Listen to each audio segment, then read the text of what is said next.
Halo pemirsa, kami kembali hadir di tengah-tengah aktivitas Anda. Bersama saya Zuli akan mengulas berita terhangat selama sepekan terakhir.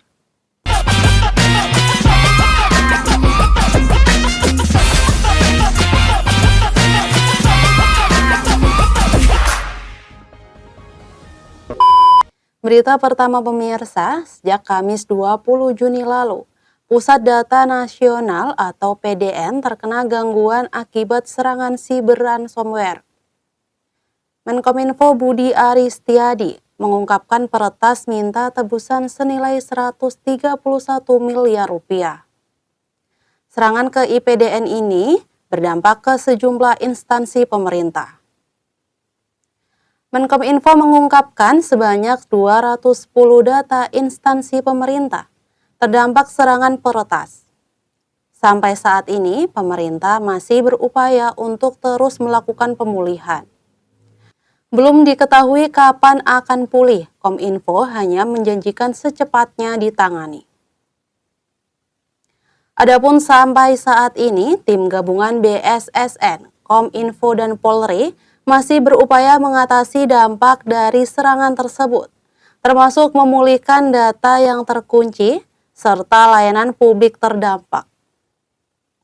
PDN sebelumnya juga pernah menjadi sorotan ketika terjadi kasus dugaan kebocoran 34 juta data paspor Indonesia yang diperjualbelikan di situs online pada 2023. Beralih ke berita selanjutnya pemirsa, pemerintah telah melakukan rapat bersama Presiden terpilih Prabowo Subianto berkaitan dengan kondisi ekonomi RI, Rancangan Anggaran Pendapatan dan Belanja Negara atau RAPBN 2025, dan program makan bergizi gratis. Hasilnya, pemerintah dan Prabowo telah sepakat nilai 71 triliun rupiah dialokasikan dari RAPBN 2025 untuk program makan bergizi gratis. Pertemuan tersebut dihadiri langsung oleh Presiden terpilih Prabowo Subianto, Wakil Presiden terpilih Gibran Rakabuming Raka, Menko Bidang Perekonomian Airlangga Hartanto, hingga Menteri Keuangan Sri Mulyani Indrawati. Pertemuan ini juga memastikan sudah ada persetujuan pemerintah saat ini dengan Prabowo bahwa makan siang gratis akan dibiayai secara bertahap hingga 71 triliun rupiah pada RAPBN 2025. Berita selanjutnya pemirsa, seorang anak berusia 13 tahun bernama Afif Maulana atau AM ditemukan tak bernyawa di bawah jembatan Kuranji, Padang, Sumatera Barat. Dia diduga tewas setelah disiksa sejumlah polisi yang bertugas melerai tawuran pada Ahad 9 Juni 2024. Direktur LBH Padang, Indira Suryani, menduga AM meninggal karena disiksa polisi.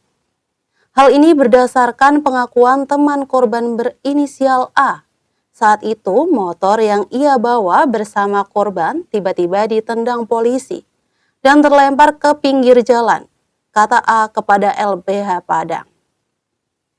A sempat melihat korban AM dikerumuni oleh polisi, tapi kemudian mereka terpisah. Sementara itu, Wakapolres Kota Padang, AKBP Ruli Indra Wijayanto mengatakan, saat itu korban AM ikut dalam rombongan konvoi tawuran pada Ahad dini hari. Tim Samapta Polda Sumbar kemudian mengamankan rombongan konvoi tersebut dan membawa 18 orang ke Polsek Kuranji. Namun, kata Ruli, tidak ada nama AM yang ikut diamankan. Hingga saat ini Polda Sumbar masih terus mendalami kasus tersebut. Berita terakhir, Mahkamah Rakyat Luar Biasa menggelar sidang untuk mengadili gugatan terhadap pemerintahan Presiden Joko Widodo di Wisma Makara Universitas Indonesia. Mahkamah Rakyat ini digelar untuk mengadili 9 isu atau nawa dosa Jokowi seperti perampasan ruang hidup dan penyingkiran masyarakat, kekerasan, persekusi, kriminalisasi, diskriminasi, dan lainnya. Merespons hal tersebut, Koordinator Staf Sus Presiden Ari Dwi Payana menekankan bahwa pemerintah selalu terbuka terhadap kritik. Ari menilai kritik merupakan hal yang lazim dalam negara demokrasi. Pemerintah menganggap kritik sebagai masukan untuk memperbaiki sistem pemerintahan. Demikian rangkuman berita terhangat selama sepekan terakhir. Jangan lupa untuk like dan subscribe Kacamata Channel untuk informasi update lainnya.